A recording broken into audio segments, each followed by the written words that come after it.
In our presentation today, we will be discussing ancient Roman medicine and its practices, along with those who founded them. Ancient Roman medicine focused on prevention more than cure. The Roman doctors were highly skilled in healing the sick and injured. The Romans did not like the idea of dissecting a human body, for it was taboo. So they were left to dissect animals, or under certain circumstances, they would practice on criminals' bodies. Most of these Roman doctors were from Greece. They migrated to Rome to earn more money. Dioscorides was one of the many important figures in ancient Roman medicine. He was a medic in the Roman army who wrote an encyclopedia about herbal medicine and related substances called De Materia Medica. Another important figure in Roman medicine was a man named Galen.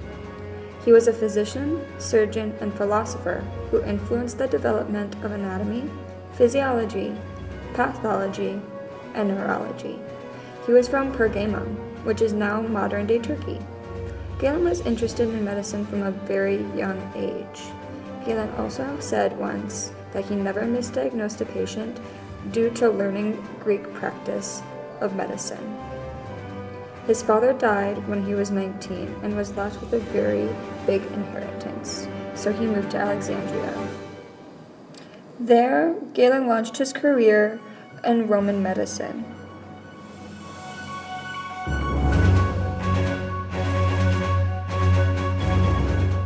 Alexandria is a city located in Egypt. It was conquered by the Romans and had a famous library filled with books about medicine. The earliest known hospitals of the ancient Roman Empire were built in the 1st and 2nd century AD. Alexandria had an Asclepia, which was a place to rest and heal. It was kind of like a modern spa.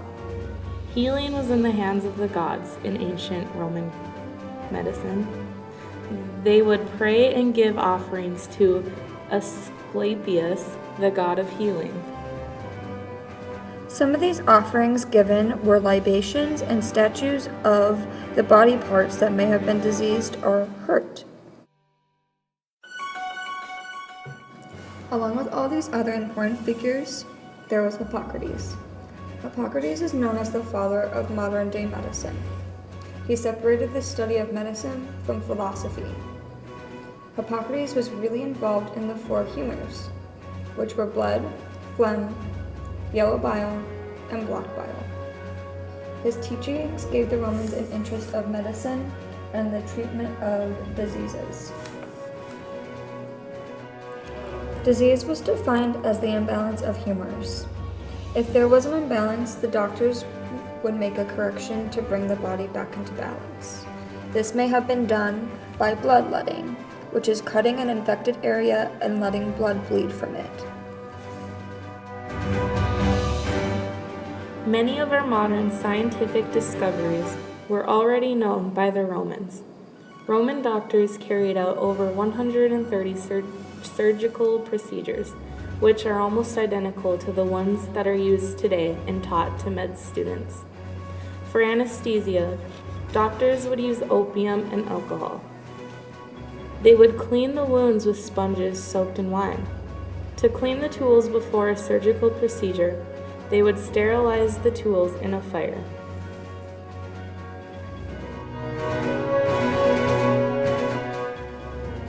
A lot of these tools, Roman doctors held very close to them.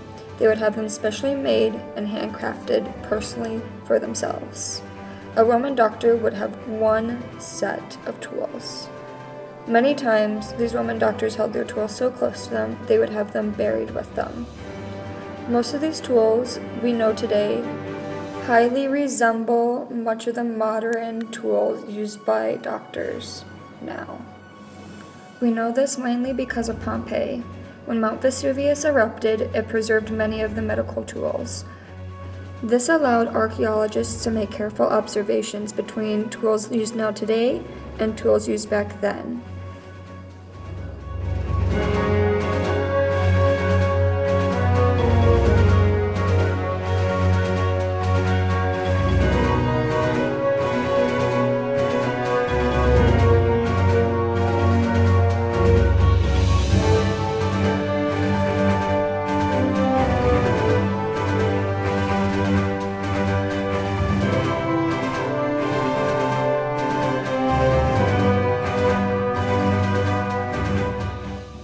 One surgery done with some of the tools used by Roman doctors was trepanning, or trepanation.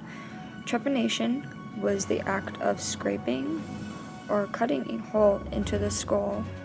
Trepanation was mainly done to help to relieve pressure. It also was believed to help evil spirits exit the body.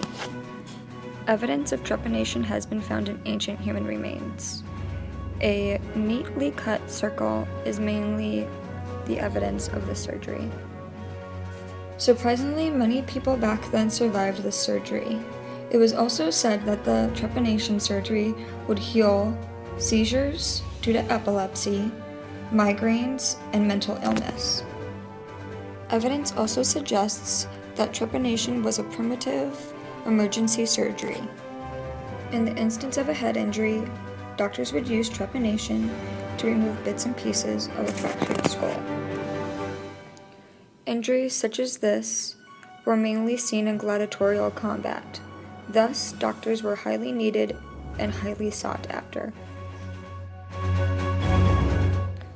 Along with surgery, plants and herbal supplements were also used in Roman medicine. Fennel was thought to have a calming property.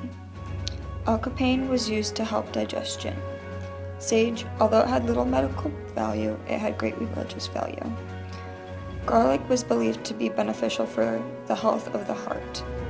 Fenugreek was used in the treatment of pneumonia. Silphium was used for a wide variety of ailments, but mainly for birth control. And willow was used as an antiseptic.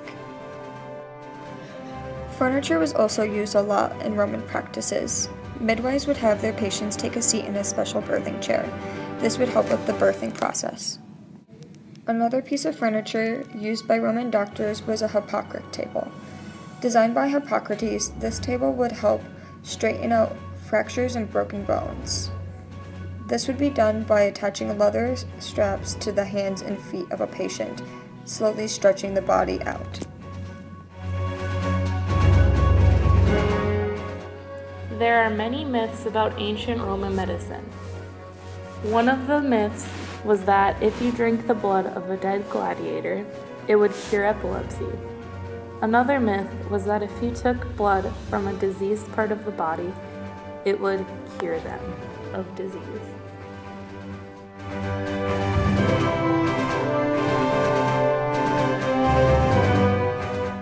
Even with their limited knowledge and tools, the ancient Romans created a basis of modern medicine, some of which is still used today. I hope you enjoyed our iMovie presentation on ancient Roman medicine. Now here are some pictures.